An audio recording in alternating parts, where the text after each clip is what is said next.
Good morning and welcome to the first edition of What the Word? My name is Doug Waldman. I'm a senior loan officer with Geneva Financial. I'm also a branch development specialist. And we're going to talk about in this series words that are used in real estate and the finance space that aren't usually used, and they're thrown around so much people should understand what they mean. So let's dig right in. First word, pre-qual or pre-qualified. It simply means that you walk into my office, you say, "Hey Doug, I'm Bob, this is Lisa, my wife. We make $10,000 a month. We think our bills are roughly $4,000 a month, including this house that we want to buy. Our credit scores are 700. Do we qualify?" And I'm going to listen to your story and I'm going to say, yeah, you're probably pre-qualified, right? You haven't done any work yet. I certainly haven't done any work yet. It's fairly worthless other than giving you a general idea of what if you'll qualify based on broad strokes, very broad strokes. Now, pre-approval, we start getting more granular, right? Now I want to see your pay stubs. I want to see your W-2s. I want to pull your credit.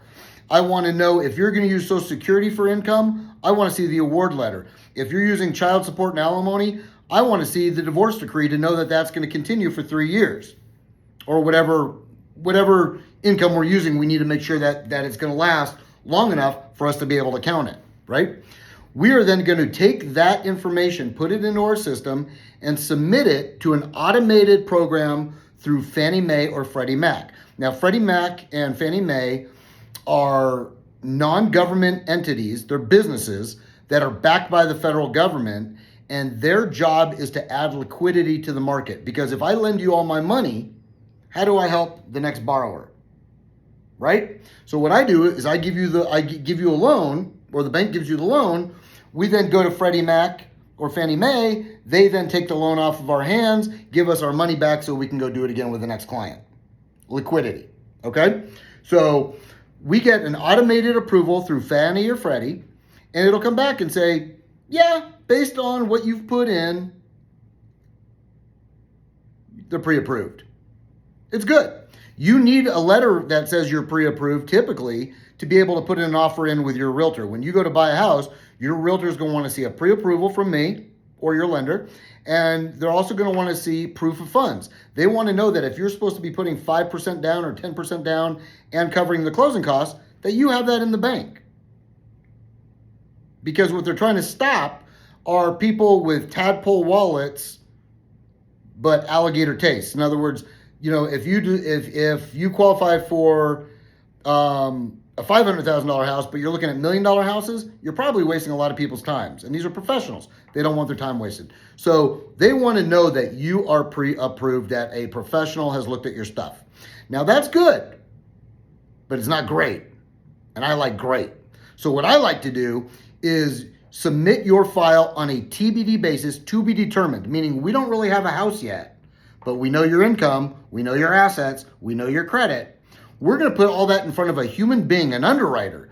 This is somebody who's been certified by Fannie or Freddie or VA or FHA to actually decide whether or not you qualify for that lending program.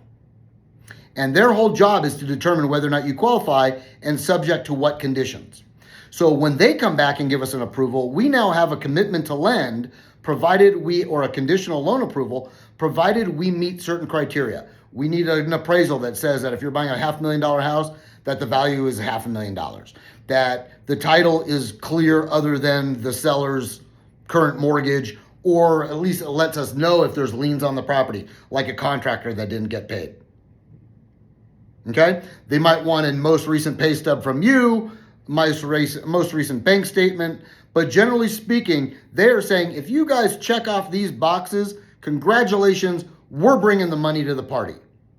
And that's really powerful. It's powerful for you, the buyer. It's powerful for your agent.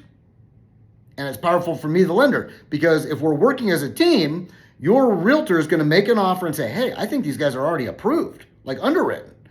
I'm going to call 30 minutes later and say, let me tell you about Bob and Lisa. These guys are great. Their file is beautiful. I wish all my borrowers look like this. They're approved. An underwriter has already, blessed this thing with holy water. We're done. We need an appraisal. We need title. We need the most recent pay stub, and we are ready to close in 2 weeks. Powerful. So anyways, words of the day: pre-qual, pre-approval, commitment to lend, which again is simply the underwriter has said, yes, we will give you the money provided you meet these check marks, these benchmarks. TBD, to be determined.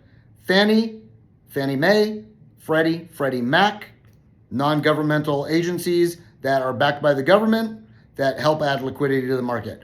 I hope this has been helpful. My name is Doug Waldman. Please like our page. Please follow us on YouTube and subscribe. We'll be doing this every Wednesday with our new series, What the Word? Have a great day.